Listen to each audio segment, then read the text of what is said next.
Hey ladies and gentlemen, welcome back to the channel. As always, it is Nick here, back with your daily crypto news and analysis, and today we're going to be talking obviously about Ripple and XRP. So let's just dive in. So you might be wondering, Nick, what are you doing on this article from May 24th, with Ripple CEO Brad Garlinghouse meeting with Georgian Prime Minister to discuss adoption of blockchain? Well, it is pretty simple. So what I'm going to be talking to you guys today about is why I think that XRP is going to make millionaires. So obviously, yes, we are, hitting some nice levels within this market. I have been accumulating, I've been averaging in, because I do believe that if we could have, a bottoming range roughly around like the 10 to 14K to possibly even the 16K area on Bitcoin, similar to what we did see back in like March of 2020, we have a pivotal moment in time ahead of us.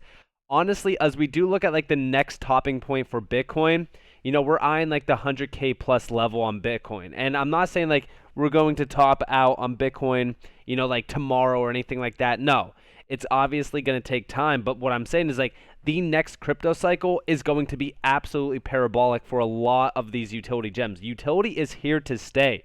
So when we look at this, right, we talk about things happening around like, crypto, specifically like adoption and where we are basically headed. And we do see our great talks with Ripple CEO Brad Garlinghouse shared Georgia's vision on future blockchain and regulation. Now, I talked to you guys a little bit about this, but the reason why I bring this back up is we look at the things that they are focused on here. The Prime Minister offered the CEO of Ripple to open a corporate service center in Georgia and noted that Georgia has a favorable investment environment and the country has a stable location.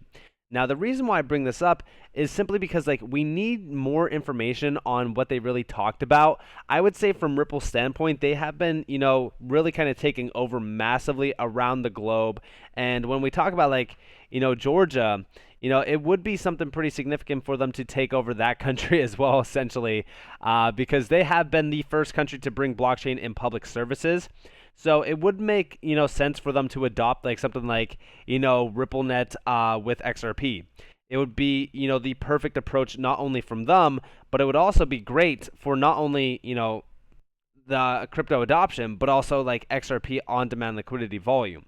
Now, also, we did see yet another article posted shortly after. So this was May 24th. This is May 27th. This is what will drive more investors into the crypto markets, according to Ripple CEO Brad Garlinghouse. Now, essentially, he is talking about, regulations. The industry lacks clarity and lacks certainty. The overwhelming majority of people working in the crypto industry, I think, are good actors that want to do right by regulators.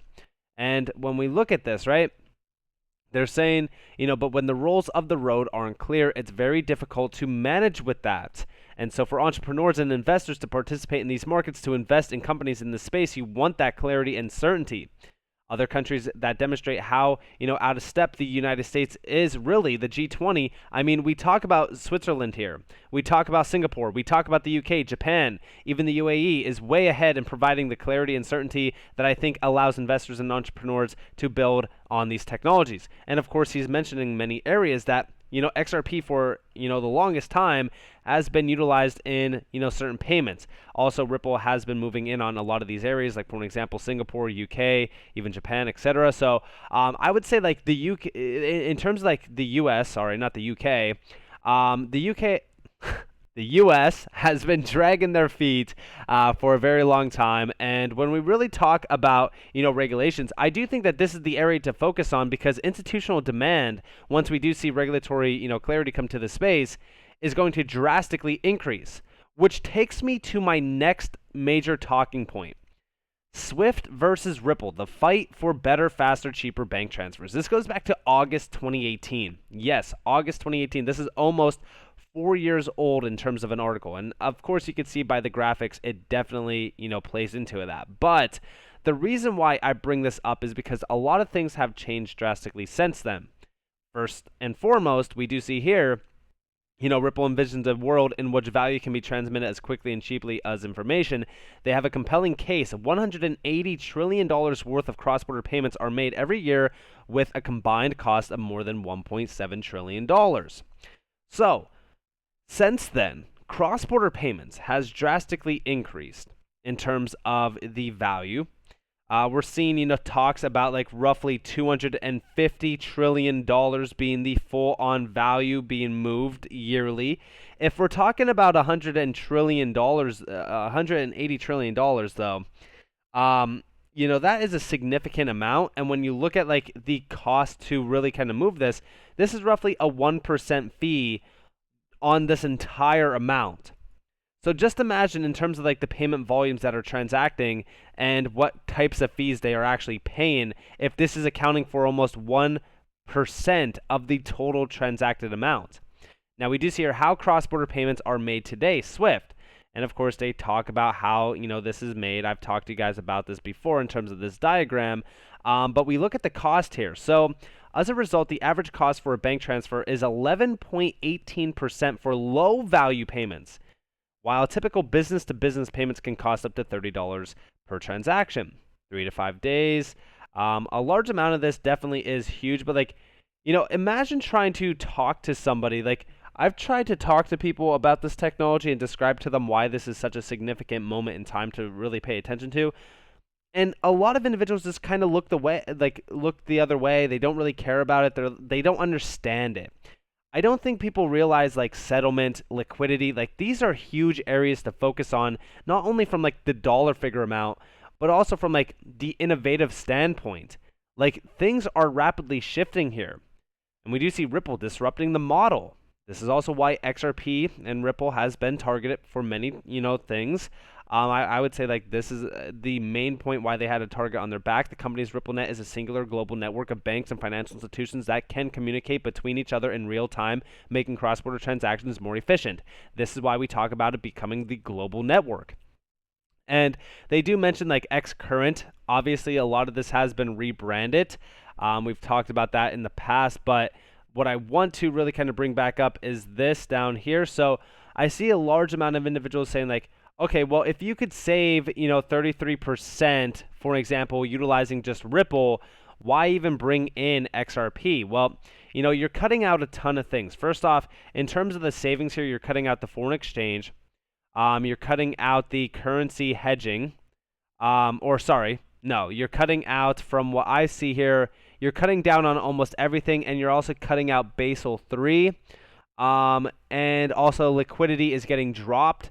You also see the drops on like payment operations, and a few other things as well. But for the most part, you're seeing 33%, savings here. Now we introduce XRP into the system. This is where XRP comes in to really kind of clear up a large amount of savings. So first off, this is 42% with just Ripple and XRP. There's a cost model paper that also has like RippleNet where it's 60%. But you do see like, you're cutting out, a large amount of that liquidity because XRP is the source of liquidity there. And you are also cutting out treasury operations as well, which amounts to 42%. Now with this, you also do get, a frictionless payment system, and ultimately you usher into a new age of payments. But this is not the end goal here. In fact, Ripple has stated many times that they're not trying to replace SWIFT. We've talked about this. We've talked about the IPO and things like that. But what we do move on to is talking about the entire system being disrupted, transforming global payments. This is why I say when we look at what Ripple is trying to do with XRP, millionaires will be made. We do see here enabling the Internet of Value. Now, this is actually from the IMF. This is from Sagar Sarbhay. I'm hoping that I'm saying that name right. But this is from the IMF. Sabar was also on working with Ripple as well in the past. But we do see, of course, their solutions. Again, this is old branding. Since then, a lot of this has been rebranded, but this is the liquidity solution. This is the connectivity solution. You can basically see how all of this works. Here's the legacy connectivity. Obviously, this takes days and days and days for all of this to settle because, of course, look at the process. There's also, risk. There's uncertainty. There's delays. It's rough. Here's the Ripple coordinated process. Enables new benefits, speed, transparency, certainty, lower costs, etc. Key functions, bidirectional messaging and tracking, real-time settlement infrastructures capable of running 24/7, 365. Just talked about that with the FedNow service. RippleNet, specialized for interbank settlements. Now, or interbank payments, sorry. Now, we look at this and we kind of go back to the Ripple ecosystem. So this is where I really want to show you guys how large this is actually going to be. So you see network of financial institutions underpinned by interledger connects and coordinates ledgers. Since then, this has since then been a little bit replaced by quant, if you will. But we do see banks maintain their own ledgers, enabling scalability and data privacy. This is also why quant will basically become a giant in the space. It needs to connect all of these ledgers to one to really kind of interoperate. That's what they're shown here with interledger. Leverages cryptography and encryption from blockchain technology as well. Now, why do I bring this up? Why did we look at this? Well, you look at the banks that they have here. So you can see the type. Like these are like associates, B2B, merchant banking platform. But then we do see banks down here. Now, this is the Ripple ecosystem. And here you have all of the massive banks that are working with Ripple. Look at how massive this ecosystem actually is of just banking giants. These are just massive banks. One after another, after another, after another. This is why I've said pay attention to what Ripple is doing. They are expanding, and there's like the end here, but you could also see like all of the other ones, like financial services, for an example, and these are these financial services should not be overlooked. Like for an example, you do see Finastra, connections with MasterCard in the past as well. We've seen. But there's so many other ones as well, and this goes on and on and on. I mean, you can scroll for days on this, and you do see like a lot of like the on-demand liquidity, services as well. These are all money transfer services, but these are huge names, right? But the reason why I bring this up is because all of these names will be associated on the Ripple network, making payments, sourcing liquidity. These are giants in terms of the space. We talk about SBI, and even SCB, right? Siam Commercial Bank, SCB, deployed the solution to offer faster payments while lowering internal processing costs. By enhancing their customer experience, SCB was able to increase their volumes and acquire new customers. A 2x volume growth month over month. They talk about Santander. And here's just a snapshot of their, at the time, their customers in a consortium of 60 plus Japanese banks. Like when we look at how, fast they have grown since this, it is crazy. And we even do see our cost per international payments transaction average for 2013-2015, $25 to $35. Obviously, since then, this has probably drastically increased. You also see Nostro Vostro, liquidity being at the source here. But when we really look at where Ripple is positioned, obviously a lot of these like PDF files are a little bit older in terms of like dated viewpoints and dated like names, but you still get the gist of it. Like global payments network, like this is the network that's going to be connecting everything. Like for an example, you look at Swift. I don't know if they have the Swift numbers here, but yeah, I guess they don't. But we know Swift has over 11,000 financial institutions signed up for it. Just imagine a day where like Ripple has, we'll say like 1,000 financial institutions signed up for like on-demand liquidity services and just liquidity in general, like sourcing liquidity through XRP, making, daily transactions, settling in real time, utilizing a bridge currency like XRP. Like that's the days that I look forward to.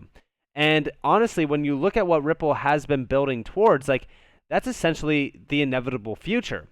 This is why when I talk to you guys about XRP and we talk about like DLT adoption, it's growing rapidly. In fact, I also have yet another PDF file over here. This is DLT, Distributed Ledger Technology in the Capital Markets. Game changers, future trends in security services. This is from HSBC, massive banking giant.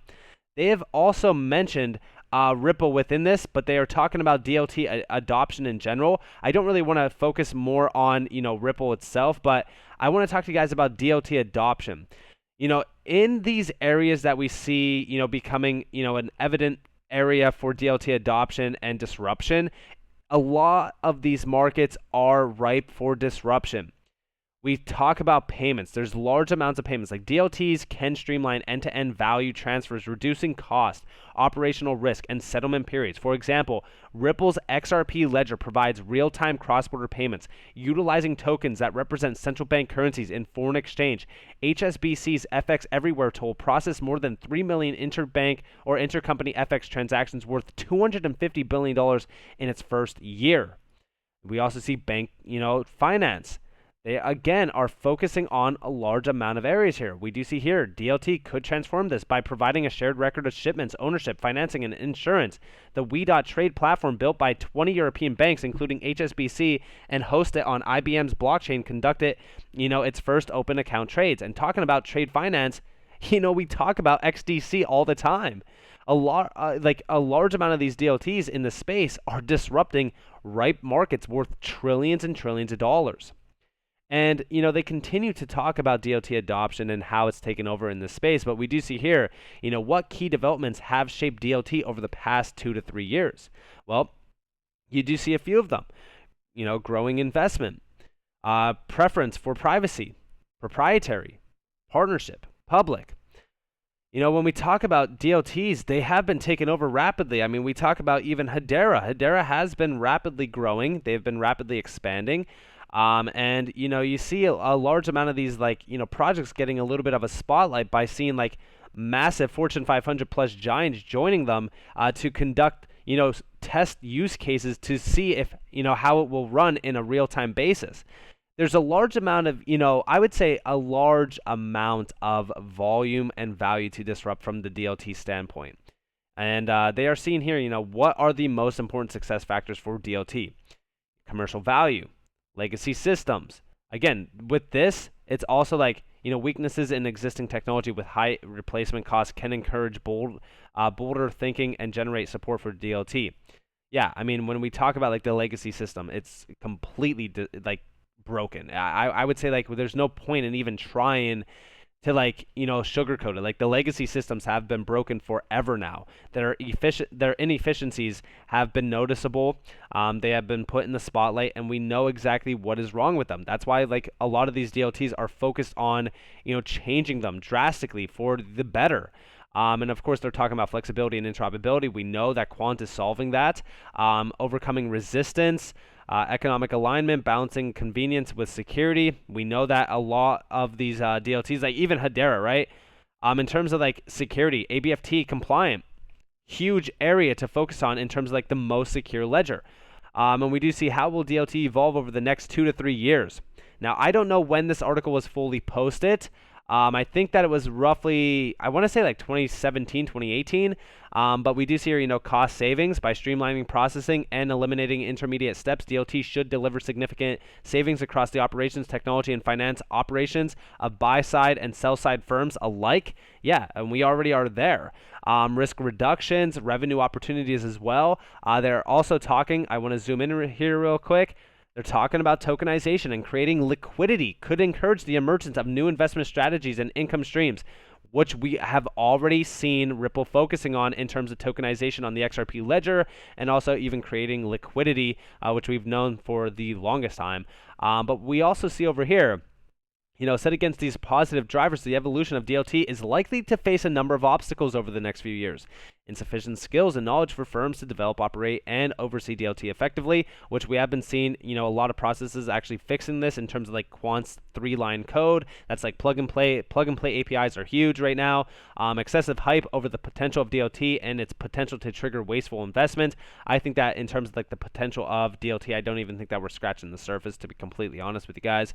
The difficulty of establishing common standards and interoperability, we've already seen that with Quant. They've solved it. Unsuitable applications for DLT, fixing what isn't broken or failing to identify optimal use cases, and the challenges of taking the quantum leap from trials and testing to real-world implementation, which we've moved on from there. We have been seeing a lot of real-world applications, taking that leap of faith, and I continue to see a large amount of adoption for this space. I think that DLTs going forward are going to reshape some, huge markets. I mean, even the capital markets themselves, this is a large area to focus on. I've talked to you guys slightly about the markets that we could truly disrupt. I think that capital markets definitely is an area that is ripe for disruptions, ripe for disruption.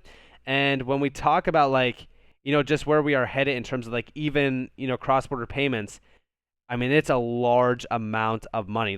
Even just the capital markets themselves, go back to, we'll say I think it was roughly 2020.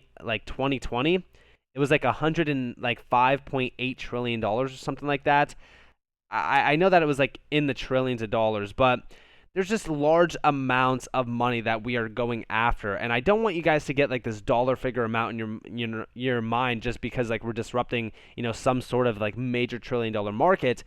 But realistically speaking, like when we look at the potential behind something like even RippleNet, we know that at some point in time, XRP, once we are in, a utility-driven market, XRP, because of the cost-based savings and with the potential behind the technology stack, it is going to disrupt massive amounts of money, which will ultimately lead to massive amounts of ROI for investors that are even holding at this point in time during a speculative market. I don't believe that XRP's true value has even been seen.